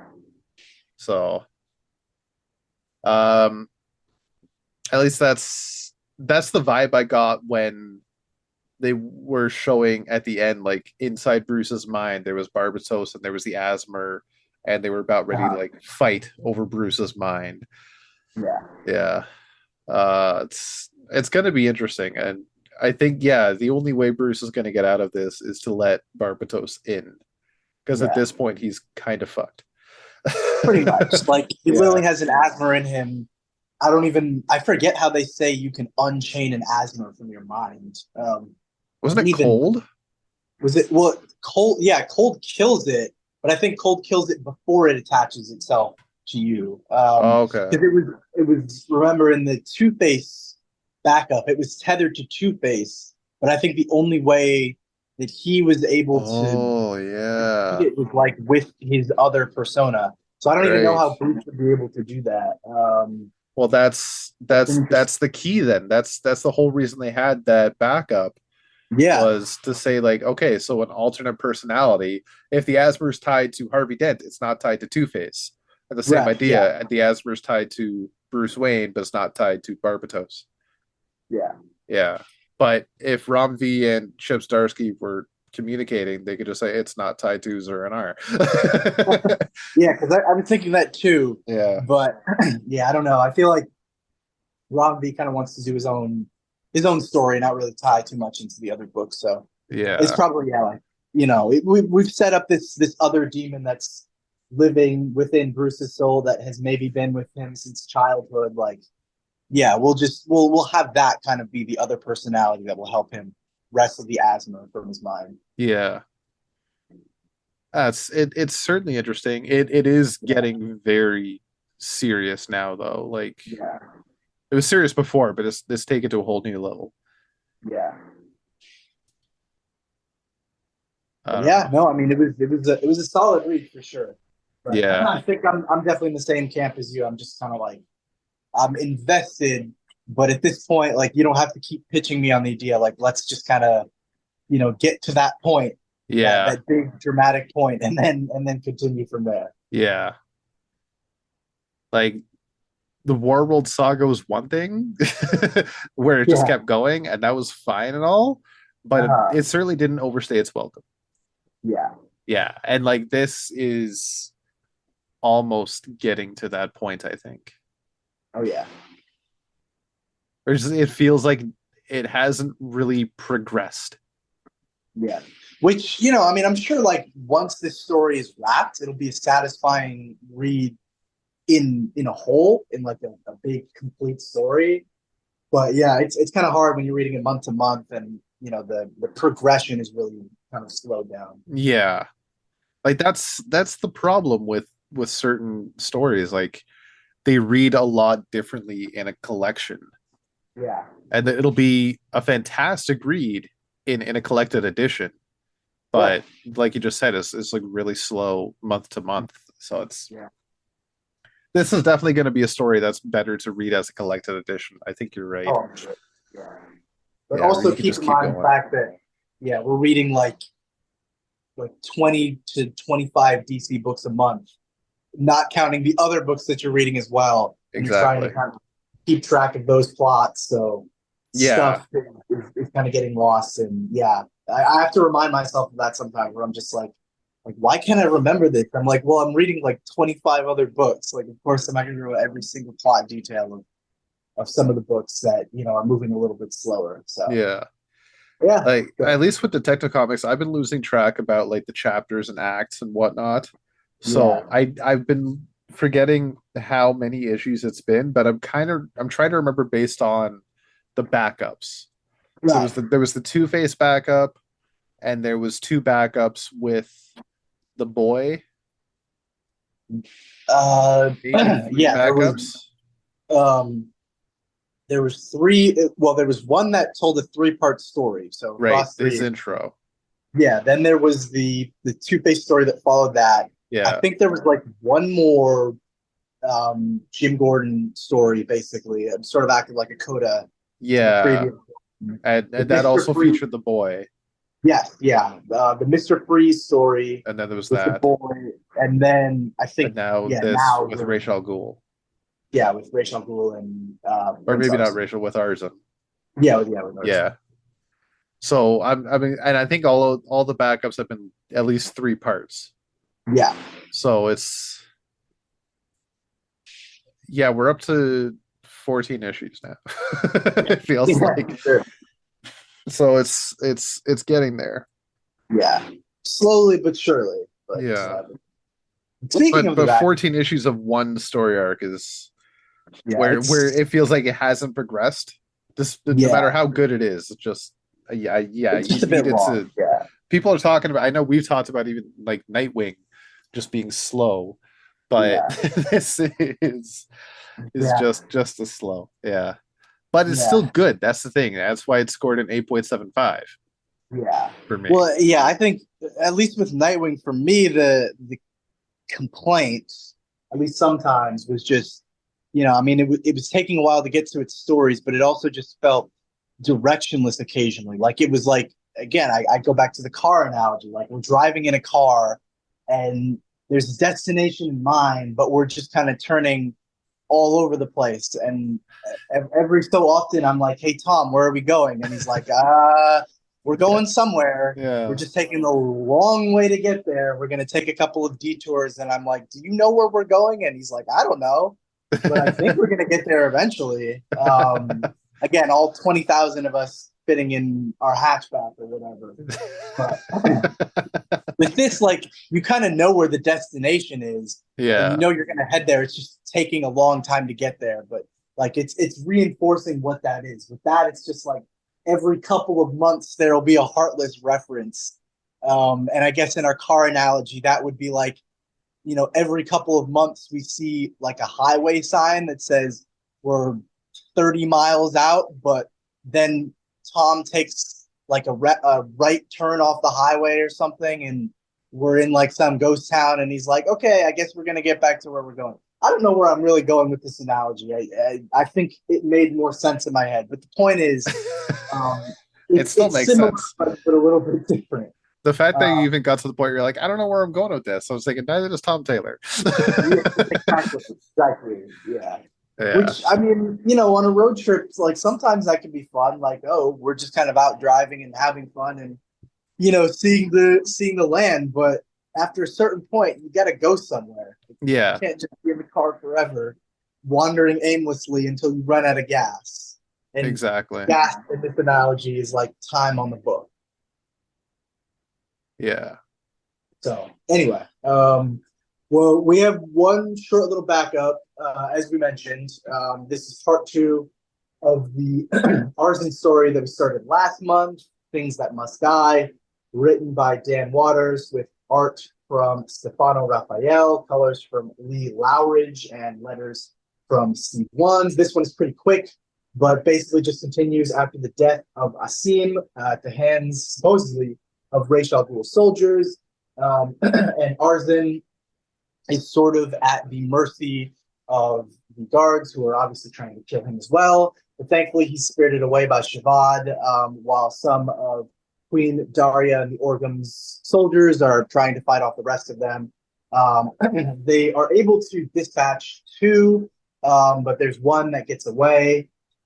But really, the most noticeable thing and the most important thing about this whole situation is that Arzin's behavior has completely flipped, and that any kind of mercy that he had for the garden that we saw him trying to cultivate in the previous backup has completely gone away. And he literally walks out with a torch and burns the damn thing to the ground, and thus marks the end of Arzin's innocence, I suppose you could say, as he completely commits himself to the sword fighting and his training and everything. But before we're done, or rather, before Arzin is done with this chapter in his life, Queen Daria gives him a little gift, a music box with a fun little treat inside, the tongue and eye of the guard that got away. Because what does every boy need as a gift? A tongue and an eye. Of course, they make for great little pieces on your shelf. Exactly. But it's a fitting end, I suppose, to to Arden's innocence and the beginning of the man that he will become, that we of course know in the main detective comic story. Solid backup, like nothing too special. I guess it was helpful in fleshing out the backstory for Arzin. But I will say, like, if you're not really interested in him as a character or you don't really care about his backstory, it's kind of forgettable. I like Arzin. I thought it was solid, and the writing was tight. But like, even I can admit, like, it's not essential. It's just kind of there if you want that extra backstory, I suppose. So for the whole issue, I gave it an 8 out of 10. But yeah, how did you feel? Uh, the I'm kind of on the fence. Um, I kind of flipped through it, like the whole, and this is partially where the dullness comes in for me because this whole thing with the orgums, I don't really care about their backstory because I'm not Exactly. invested in them as characters yet. Yeah, yeah. Right? It's kind of being forced upon me when I haven't seen Uh, too much from them to really give a shit. Yeah. And right? that's sort of what I mean, where like in your case, you kind of just see them as like, oh, they're the villains, they're the obstacle. They're not really the people that I'm invested in, the characters I want to know more about. So Yeah, this is just kind of like, oh, who gives a shit about Arson's childhood? yeah. Like it might the way Rob V writes, definitely could have hints to the future, and there might be some pieces here that will come into play later on. Like we talked about earlier, I didn't even think about it. The fact that the whole Two-Face backup was just foreshadowing the idea that Bruce now has to wrestle between an Asmer and Barbatos, Right. right? So this backup could very well have something to do later on, but right now it just seems kind of Yeah. pointless, right? Yeah. And I just don't care about it. I guess if I can say maybe one more thing, like I do appreciate that it's at least trying to maybe flesh out the character of Queen Daria a little bit more. And I Yeah, know in your case that may not be of particular interest, but we've kind of gotten hints as to who she is as a queen and sort of her role at the center of all this. And we had that whole issue with the backstory between her trying to kill her husband and sending Raish to do it and all that stuff when they were out on their quest. And I appreciate that they're kind of revealing more and more how kind of duplicitous and evil she could be. And sorry, I forget if I mentioned this in the backup, but it is revealed, or I think, I don't know if they say it expressly, but I'm pretty sure they do, that Queen Daria was the one that basically hired Raish's assassins to try and kill Arzen so that he could essentially just grow up and become the man he's supposed to be. And like, I appreciate that it kind of fleshes out her motivations a little bit more. But yeah, I do hear you that like, if you don't really care, this ain't gonna do it for you. So yeah. it is what it is. I mean, I think the backup is the only reason it didn't get a nine. I'm gonna be That's honest fair. with you. No, that's Yeah, honestly fair. yeah. Sorry, did you give your score for the issue? Yeah, I gave it an 8 out of 10. 8 out of 10. Okay, right on. All right, so that brings us to our last book of the week is Action Comics number 1056, written by Philip Kennedy Johnson with art from Rafa Sandoval, despite the fact that apparently wrote Rada Sandoval. Colors from Matt Herms and letters from Dave Sharp. Picking up where we last left in the end of 1055. It's 1056, right? Yeah. Yeah. Cyborg Superman Hank Henshaw and Superman Clark Kent are facing off while Tracy Corbin, with a new metallo body of her own, is taking on the rest of the Superfam. Um, Clark begins to get the upper hand, and the Super Family are like kind of overtaking Tracy Corbin because it's like 5 against 1. So Hank Henshaw uses his, I guess it's called technokinesis, in a way, or just like ability to control technology all over the place, to summon a whole bunch of various Metallo themed robots to Yeah, help they fight. call him. Oh, sorry, I didn't mean to interrupt, but they Okay. call him like I think they call him a technopath. Yeah, I think it was in this issue, maybe it was in the previous issue, but yeah, it was like this idea that he can basically be in all of his drones at once. yeah, yeah, which is the same kind of idea for technokinesis, I guess. Technopath, Yeah, yeah. Um, so Clark does what he can to keep Henshaw on his toes and distracted, while Connor, Steele, and various other members of the Superfam present do what they can to take down the new robots. Connor asks for help from Eradicator, but Eradicator, being Eradicator, does not care about the survival of, of the in fuck his off, words, basically. yeah, the survival of a flawed clone into Fadlosian exiles because they're not in the interest of Krypton. Yeah, but he The dick. does, just before he decides to peace on out of there. He does give counsel. I say he decides to peace on out of there because it certainly feels like his choice, despite the fact that he says my connection to the fortress will be severed.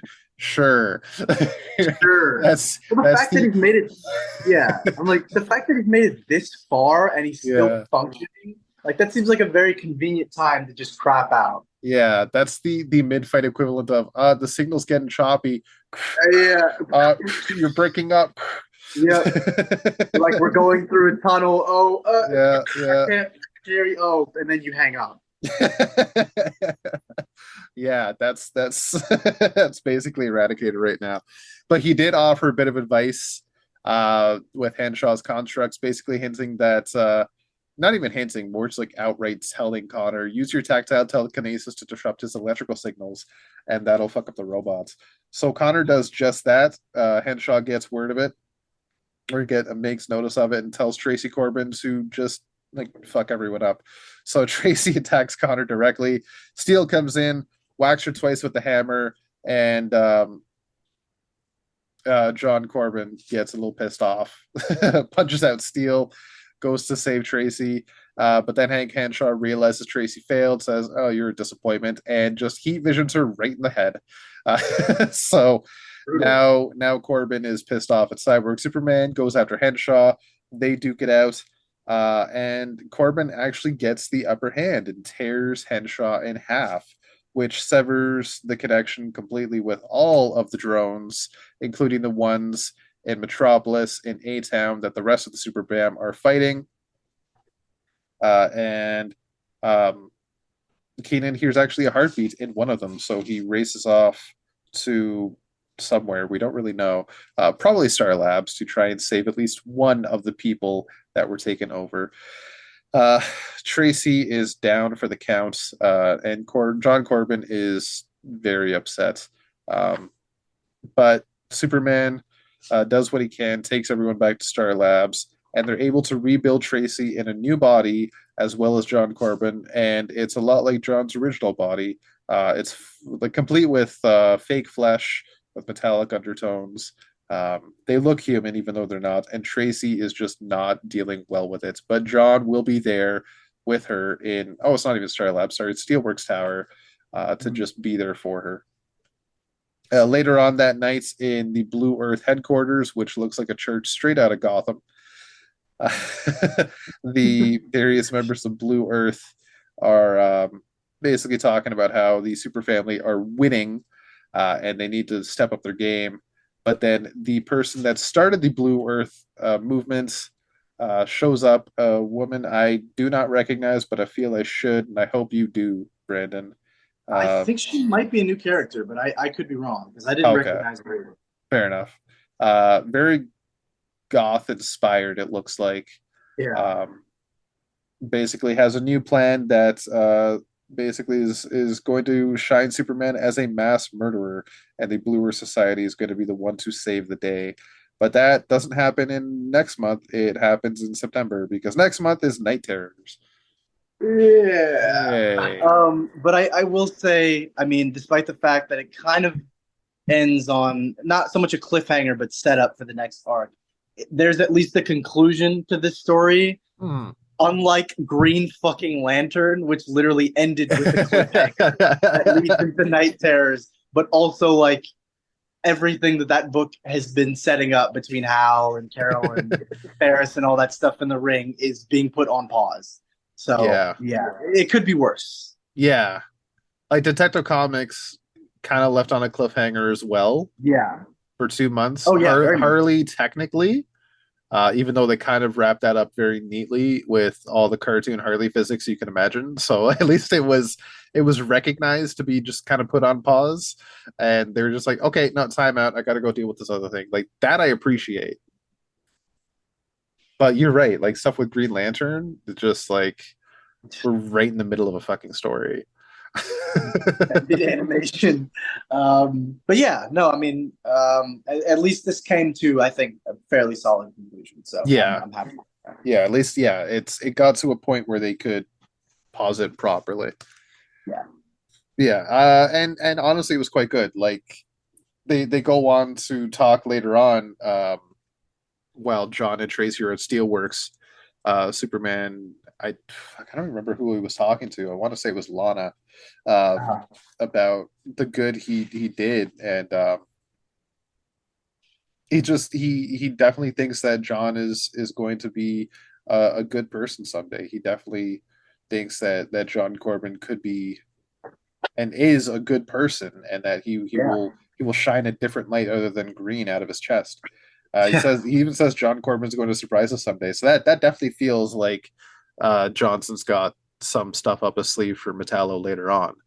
Oh yeah, Yeah. yeah. And I had some free time, and I just kind of reread this whole arc, and I think it really kind of shines as both a Superman story, obviously with dealing with the War World fallout and Blue Earth and Cyborg Superman, but I think it also really shines as a John Corbin story, especially because it really kind of dug into his past, his kind of feeling like, have I always just been this weapon, or have I been something else or something like that, and sort of the relationship he has had with his sister, and maybe this kind of belief that he could be something more than just Metallo, yet another Superman villain. So I think it's definitely been um, a pretty good Metallo story, I guess, a pretty good John Corbin story, kind of letting him shine. Yeah. Yeah, it's been pretty solid. Mhm. And I definitely appreciate that. Even the stuff with Tracy Corbin, as sad as that was, at least now John has somewhat of a happy ending for now Yeah, before fate might pull him back in. Um, and he's just doing good. Like it's yeah. it's really satisfying and nice to see that a family that's gone through so much shit and basically is dead could still end up in a happy place in a way, you know? Something like that, yeah. Yeah, And there's just nothing more Superman than, I don't know, being so inspiring that you inspire villains to stop being villains. I know that sounds like so corny, but I guess sometimes that's just what you need for a Superman story in the yeah, midst of everything else he has and going on. quite honestly, like, and this is one thing that's all not really bugged me, but one thing I'm surprised nobody took advantage of. Like, we've always had that with the Flash and the Rogues, Uh, where they've had at least with Barry and occasionally with Wally, like they've had that kind of relationship yeah, that they just get along, and a lot of the Rogues have worked with the Flash at one point or another and have been good guys. Um, yeah. Shit, Pied Piper. yeah, like Pied Piper alone. And I was reading in Jeff Johns' Wally run, like who else was it? The Trickster? Yeah, the it was the Oh Trickster yeah, yeah, yeah. became a FBI Yeah, agent. Yeah, James James Jesse. Jesse. Yeah, Yeah. Um, before the new Trickster took over. yeah. Uh, so like it's very apparent that like a lot of these villains, as much as the rogues were never like high class criminals, they were kind of just in it for the money and just doing it because they could. They always had that capability, and Flash always was able to not even necessarily inspire them, but just talk to them and help them Oh deal with yeah, stuff. I've always seen Superman capable of that as well, yeah. and that's never really been a point for anyone to write about, that Superman can take all these villains he's had and just like get down to the root of the problem. Okay, what's going on? Why are you doing this? And I think a lot of that is the difference between Metropolis villains and the Rogues. So like I said, the Rogues are just in it for the money. They're in it for the thrill. They're in it because they can, not out of a hatred for the Flash. They hate the Flash because the Flash stops them from having fun, but they're not doing it because of the Flash. They're doing it because they want to. Whereas a Yeah. lot of Metropolis villains do what they do because they hate Superman. Oh, So I it's mean, really hard to listen to the guy that you're trying to kill. a lot of them feel like they have Superman to blame. I mean, Metallo, Exactly. like Luther, Hank um, Henshaw. Hank Henshaw, yeah, Cyborg Superman, Parasite, I guess to a certain extent, although I don't Yeah. really know why, because that's more of a Lex Luthor problem. Yeah, I think it's with Parasite at this point, it might be more so that Superman's just the ultimate power source to drain from. Yeah, And if he's that's true. always hungry, like, okay, this guy has all the juice I need for a long time. Yeah, Yeah. No, that's exactly the point I was getting to. Like Superman is the root cause of a lot of these villains sometimes. So yeah, so that's I wish we'd had more stories like this where a lot Mhm. of Superman's older villains could be rehabilitated and not necessarily become like heroes, but just become better people, you know? I That do think super, it's super interesting. Yeah, I do think it's interesting that we're having this story with Metallo, and also kind of the similar story with Lex Luthor over in Superman. Although yeah. how long that will last, we don't know. We'll just have to wait and see, I guess. Yeah. As much as I would love to see like a rehabilitation story for Lex, I also don't want it to happen because Lex is just like to me is the ultimate Superman villain.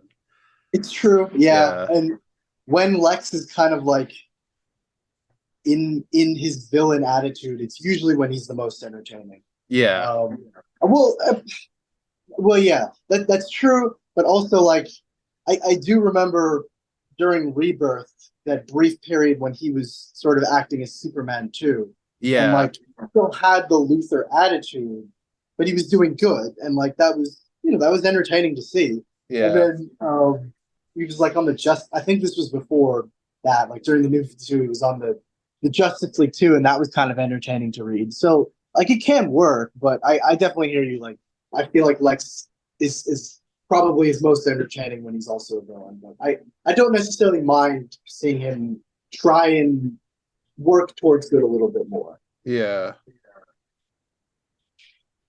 It's certainly going to be interesting where they go with him. Yeah. Yeah. I don't know. We'll see how that goes. Cyborg Superman as well, one of my all-time favorite DC villains, not even just Superman villain, just DC in general. Made the Yeah. story a lot of fun for me. Really cool to see. Uh, you want me to get into the next story? Yeah, let's do it. All right, so this one is brought to us by Dan Jurgens. Oh, I forgot the another I missed in my notes. The for the first story, it was Rafa Sandoval and Max Rayner. Sorry, did the art. So the story is written by Dan Jurgens with art from Lee Weeks, colors from Elizabeth Breitweiser, and letters from Rob Lee. So this is picking up in it's Lois and Clark 2, Electric Boogaloo. Uh, Yeah. yeah, Yeah, if you're old enough to get that joke, you know. I have to do it. Yeah. Um, John Kent is in prison on the planet Pilun. I guess that's how you pronounce it. Alien planets are Yeah. always hard to pronounce. Pilun. Plun. I'm sure they say that about Earth too. They're E like Earth. Yeah. Earth or Earth, E A Earth. R. Yeah. How E do Earth. you humans say it? Human. Humans. Human. Yeah. Plum. So he is realizing that the prison he's in is lead walls. So despite the fact that he figures his father is coming to save him, Clark has no way to figure out where the hell he is, uh, which is a shame. But Clark, as we mentioned, is directly on his way to Planet Blun, but he is found by uh, Gliana in a teleportation portal that takes him directly to Blun, where they have a brief little discussion, him and Gliana, about what's going on. And she does mention that there are, excuse me, 120 lead prison cells buried all around the world, and any one of them could be holding John. But if he wants to figure out which one it is, she or he has to help her with her little rebellion problem. And he goes down to outside her fortress to talk to the people and figure out what the hell's going on. And as he talks to the people, they mention all the bad shit's going on, that they're starving, the world is dying, and the Killamex are keeping them in line. And Glenn is doing nothing to help anyone except herself. So Clark does what he can to buy some time, make it look like he's quelling the resistance, but he's really just keeping the people away from the fortress until he can find John. John realizes if his father can't find him or see him or hear him directly, he's going to have to make enough noise on the walls to get Clark to hear him. As Clark is flying across the planet, he starts punching the walls really hard, trying to make enough sound that Clark can hear. But Gleanna notices this, begins to bring the oxygen out of the cell, and as John gives it one last giant punch in the corner, he runs out of air and passes out. And that's where the story ends. Well, shit. Is he gonna Well, shit. die? I mean, everything that we know about John suggests that no, but it's definitely a pretty scary situation that Yeah, looks definitely like it is. could be Deadwood, Yeah, which is so that's exciting because you get to wait 2 months to read about it. oh god damn it. That's right. Oh, because this is not a backup in the Night Terrors Action Comics tie-in. I forgot about that. Now Yeah. this is an example of a cliffhanger where you don't get a proper resolution. No. But at the same time, like this is also the problem with stories like this that take place in the past with Yeah, characters that are present in the now and you're just like okay like you can set up a cliffhanger ending you can put all this danger on here but you know this character comes out okay because yeah, they're still alive now like it's as exciting as an ending as that is you're just like well we know Clark is going to save him because yeah. he still lives so as much as I appreciate the cliffhanger ending, I know in 2 months when we finally get back to the story, it's going to open with Clark finding the cell. Like that's kind of a given. That last little punch John gave in the corner of the wall is definitely going to pique Clark's ears a little bit. Oh yeah.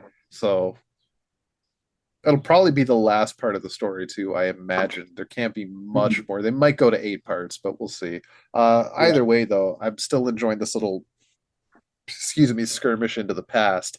That whole era of Superman I've said before is one of my favorites, so I'm just really happy to have this. Oh yeah. Yeah, No, it's just a fun little throwback yeah, to the John era, to a nice little adventure that they had, I guess, before the events of Man of Steel. So I'm still digging it, and yeah, like I don't know, I hesitate in saying I would love to see a continuation of this because, like, yes, I understand that it doesn't do well to just kind of dwell on the nostalgia of the past John era and like that whole rebirth era of the super family. But I don't know, like if they wanted to do another mini series to kind of continue the story or continue the stories of young John before Man of Steel, like I don't know, I'm not entirely against it. So yeah, they want to do Lois and Clark 3, fuck it. yeah. Like this whole thing feels like it's a story Dan Jurgens always had in his back pocket Yeah, that he just never got a chance to tell because Bendis took over. yeah, yeah. Like Bendis I came to agree. DC exclusive, and they were like, "Okay, we're giving you Superman, like all of it. Yeah. Everybody's writing Oh, Superman. We're going to take him off." And yeah. then Jurgens You just can never got fuck a off chance now. to Yeah. tell this story. So who knows if he has other ones? Because Oh, I'm as far sure. in his mind, like what we're seeing now with Jeremy Adams in the Flash, like in his mind, he was just going to keep going. So he's going to have tons of stories ready to go, Yeah. right? Hmm. So Yeah, it's funny because like that was his second time doing Superman. So yeah, I guess it now felt like the right time. Like if I'm just gonna keep going on Superman, this is gonna be it. I guess that got cut short. This is what, like yeah. 2 years basically? Sorry, Like 2 years he was on that book? I think so. Yeah. 2016? Did Yeah. did was he doing all of Rebirth? No, it was just Action Comics because Tomasi and Gleason were doing Superman. Yeah, But yeah, no, it was I think it was just like 2 years or so, and then Bendis came over and took over both books. yeah. I don't. He might have been 2 years he was doing it. I don't remember. Um, Yeah. but yeah, like at that point, who knows like what else he's got? Like Yeah, I agree. it definitely doesn't feel like a story that needed to be told now. Like it's not going to have anything to do with what's going on No, currently but it's or just in the kind of fun. future. Yeah, it's just a throwback story. And that's Yeah, that's definitely the vibe I'm getting. Like that's just a story he always had, and like one day maybe I'll get to tell it. But the fact that John is now 17, I probably won't. exactly. So Yeah, yeah. Which is just cool to see, especially that they give him that opportunity. Like, okay, we need a backup for Action Comics. Give me a yeah. call. Yeah.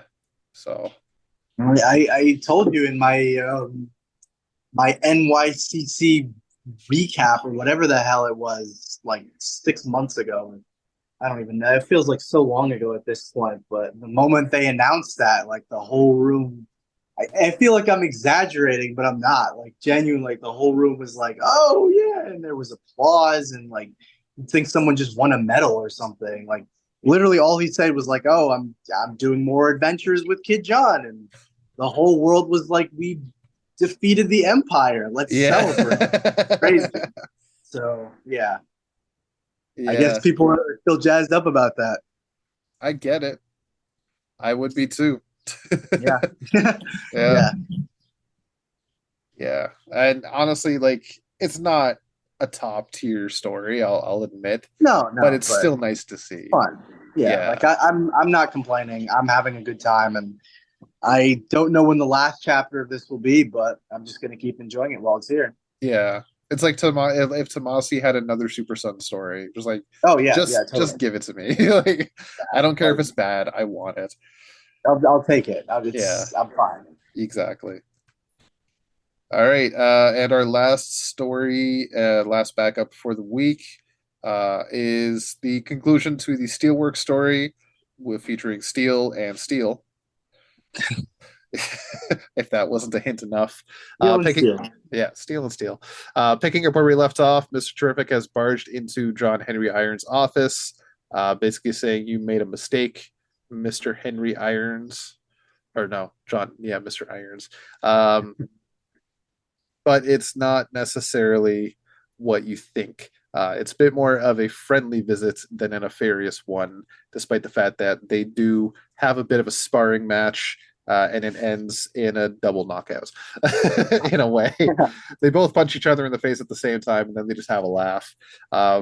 And Mr. Terrific is here basically just to help John Henry with the next step of his plan and make sure that he knows what he's getting himself into. That Mr. Terrific is actually a silent partner and an investor in all that John Henry is doing, but being in the corporate life is a whole other type of evil, and he wants to make sure that John Henry is ready for this. Mhm. Meanwhile, in the lobby, Natasha is dealing with Amalgam, who was broken in, as we saw last issue. And John Henry, after showing Mr. Terrific his Hall of Hammers, which is really fucking cool, uh, grabs one of the biggest ones off the wall and heads down to the lobby without a suit and just beats the shit out of Amalgam's face with this giant hammer until Mr. Terrific and Natasha tell him to stop. And Mr. Terrific reminds him to show the people who he really is, not as Steel, but as John Henry Irons, the man. And Yeah. as the a little adventure is being wrapped up, the city board announces that they have awarded Steelworks the contract for city planning for Metropolis, and this is to be continued in Steelworks #1, which is on sale now. Leaving you with a question: Who sent Amalgam? As John Henry says, I know damn well who sent them. And this is Oh, just the beginning. that'll be interesting Well then. to continue. Yeah. Yeah. Before we close off the issue, since I'm looking through the physical copy, as I mentioned, I had physical copies for the first time in fucking ages. Every issue of DC Comics this week has a little teaser for the Night Terrors 2 month event with a person that it might be the villain of the piece, but also reminds me of what was it, Doctor Nightmare, Yes. Well, something like Doctor that. Nightmare, Doctor Destiny. Doctor Destiny. That's what I was thinking. With the Um, Dreamstone, was that his whole? I don't yeah, remember now. There's too yeah. too many doctors. There are too many doctors. Yeah. In what looks to be like the nightmare world at the Hall of Justice, and is attacked by nightmare versions of the Justice League that came out of a painting. So Mhm. this guy's looking for the Dreamstone, and that's where it Yeah. ends. Uh, just a little teaser, a little primer for Night Terrors coming up later this summer. Actually, starting next week, of all things. But for the Steelworks story, wrapped up kind of nicely. We've already got Steelworks #1. Have we? Have we had Steelworks #2 No, that actually comes out next week. next week? Okay, perfect. Yeah. So yeah, so you've already seen where the story leads from there. I think it's been good. Different creative Hmm. team in the backup than we have in the main book, which is kind of God, curious, but thank fucking God. Um, yeah, yeah. it's not been the greatest little story. It's definitely had some question It's marks, but it was really just like yeah. a setup. It was like a The prologue to Steelworks. this story is like one of those stories that it just pains me because the story itself is actually pretty interesting. Like it's setting up everything for John Henry Irons and Steelworks and all that stuff. I'm like, that's cool, especially with the mystery of Amalgam and who sent him. But my God, the dialogue is like it's so bad, or some of it Yeah, is so bad. Like I like struggle to read it. And yeah, I know that feels like a small thing, but like dialogue is kind of 50% of what makes a comic book. It is the no pun intended amalgamation of story and art, yeah, or pictures and words, if you will. So you kind of need that to be able to read the story. Um, and it's just like some of the dialogue's so terrible. Like just I couldn't get through it. yeah. So I don't know. Like it didn't really affect the score of my story, or it didn't really affect the score of this issue. But yeah, it was just like sometimes like God, this is terrible. And So yeah, the art wasn't like top tier for me either. It was still yeah, good, but it didn't feel grandiose, uh-huh. if that makes sense. It didn't feel like the level of art you'd expect for something that's supposed to be so monumental. Yeah. Especially when the art that we got from the regular Steelworks book is pretty good. So Yeah. It's almost like the art matches the writing, which wasn't yeah. fantastic either. Like you said, like yeah, Uh, it's oh man, yeah. I hate to talk down about things, but sometimes you have to. And it yeah, just it kind of brought the book down a bit for me, even though it's the last chapter in this kind of Steelworks prologue. yeah. So for the whole issue, I gave an 8.75. No, this issue I gave an 8.5. Like, still really enjoyed it and solid conclusion to the main story. And I'm with you. Like, I don't take any joy in crapping on a book or crapping on a story. But like, I don't know. Sometimes when it's like just so apparent and it's hard to ignore, and there's nothing else to say. Like, I just I can't say anything else. So. Yeah. But thankfully, yeah, this backup is done, and we have the regular Steelworks book from Wharf, so it'll be nice to just kind of follow it. I love how Kind of thing. that's what it is. It's just for Morph. It's from Wharf. I Yeah. mean, I could say it's from John Henry Irons, but like in my heart, in my mind, Michael Thorne will always be Wharf, Yeah. our lovable Klingon warrior. Exactly. Our lovable Klingon security officer that always gets beat down. Yes, yes. Oh my God. Yeah. Poor guy. Uh, Have you ever watched that supercut on YouTube of all the times Worf just got knocked out? Wait, I gotta see It's this. I didn't fantastic. even. I'll look it up. I'll send it to you. Oh It's wait, yeah. No, hilarious. please send that to me. Yeah, it's like the supercut of all the times Riker does his Riker maneuver, Yeah. Oh like my over the lord. chair. Yeah, or when Picard just pulls his shirt down. Yeah. Yeah. The shirt tuck. Oh Jesus Christ. Yeah. I might. Oh shit! You know what? It might not have been an actual supercut. It might have just been the honest trailer for Star Trek TNG, Oh my God. which if you haven't watched, that is also fantastic. Oh yeah. Oh, either one. You gotta send it to Yeah, me. I'll see if I can find a supercut of Worf. I'll send them both to you. It's hilarious. Yeah. All right.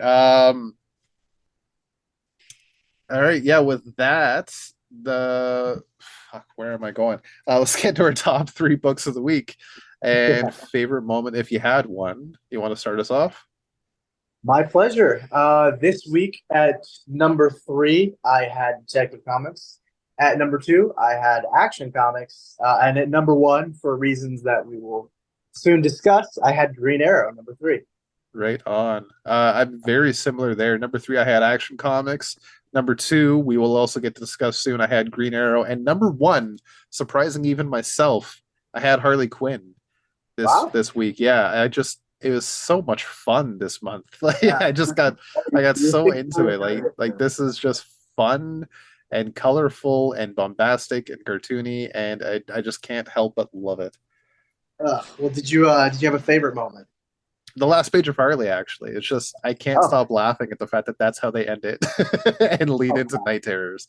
Because we've been yeah, talking for the past month about how every issue is kind of just pausing their story midway to go to Night Terrors, and it just ends abruptly on a cliffhanger. But Harley was like, "Fuck, I'm not doing a cliffhanger. I'm literally just gonna hit the pause button."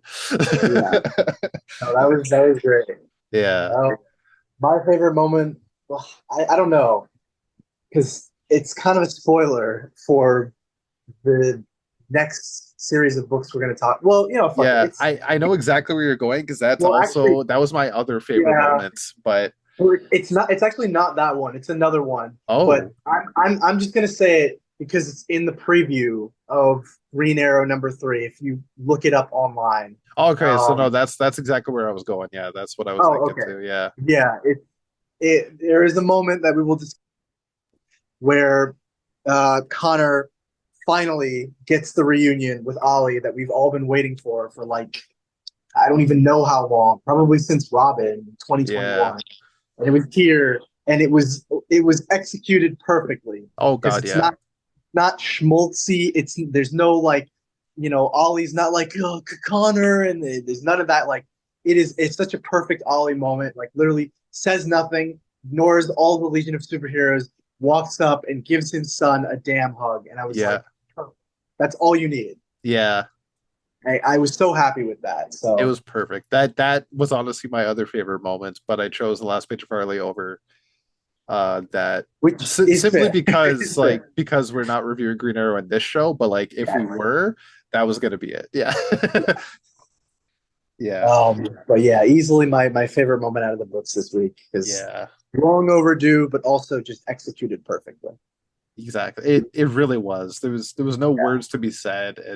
No. It's perfect. And we will get into much more great detail and probably talk more about that one moment in our paid show. So be sure to check it out.